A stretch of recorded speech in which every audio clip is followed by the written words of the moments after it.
मेरे भीतर जो अनंत महासागर है उसमें संसार नाम की एक कल्पना होती है। फिर भी मैं परम शांत और निराकार हूं और मैं केवल अपने में स्थित हूं। अष्टवक्र कह रहे हैं, क्या कह रहे हैं?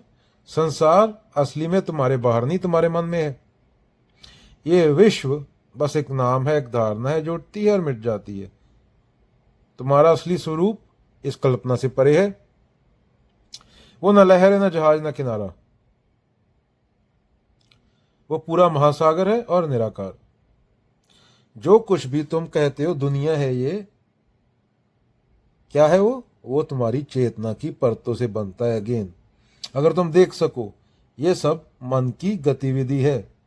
जो तुम उससे अलग हो जाते हो और तब तुम सिर्फ देख रहे होते हो। जब तुम उससे अलग हो जाते हो अपने मन की गतिविधि से, तो तुम सिर्फ देखने वाले होते हो, बिना कार बिना नाम। और वही सत्य है, बिना कार बिना नाम के, बिना किसी लेबल के देखना। अगेन, ये पूरा जो ब्रह्मांड है ये तुम्हारे भीतर की एक लहर है। तुम सोचते हो कि तुम इसमें हो, पर असल में ये तुम में है। तुम्हारी शांति तब टूटी लगती है जब तुम लहर को ही खुद समझ बैठते हो। लहर को देखने वाले बनो और तब तुम्हें पता चलेगा तुम ही वो गहराई हो जहां सब चल रहा है। गुप्त साम्राज्य के समय की बात है। राजा विक्रमादित्य अपनी नौसेना के जहाजों को देखने समुद्र किनारे पहुंचे।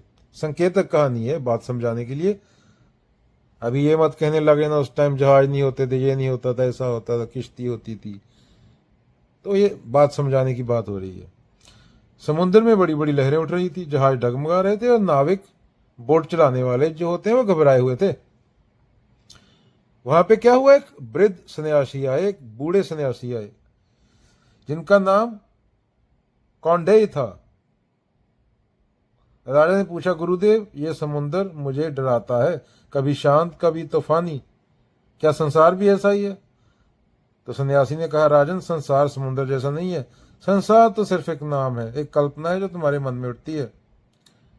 असल में तुम खुद महासागर हो जिसको भीतर ये लहरें आती हैं। राजा चौंक गया। तो क्या युद्ध, सुख दुख, हार जीत ये सब कल्पना है? सन्यासी बोले, कल्पना का मतलब झूठ नहीं, बल्कि यह कि इनका कोई स्थायी अस्तित्व नहीं। आज लहर है, कल नहीं, लेकिन महासागर जानी तुम अड़िक हो। राजा ने उसी क्षण महसूस किया, युद्ध के डर, दरबार की राजनीति, लोगों की प्रशंसा और निंदा, ये सब बस लहरें हैं। उसका असली स्वरूप तो शांति से भरा निराकार महासागर है। उस दिन से राजा ने राज्य चलाना जारी रखा, पर भीतर कभी तूफान में नहीं बहा, क्योंकि उसे अपने महासागर होने का एहसास हो गया था। संसार एक नाम है, मन की गतिविधि है। जो अपने आप को लहर समझता है वह डूबता है, उठता रहता है, और जो महासागर जान ले वह हमेशा शांत रहता है।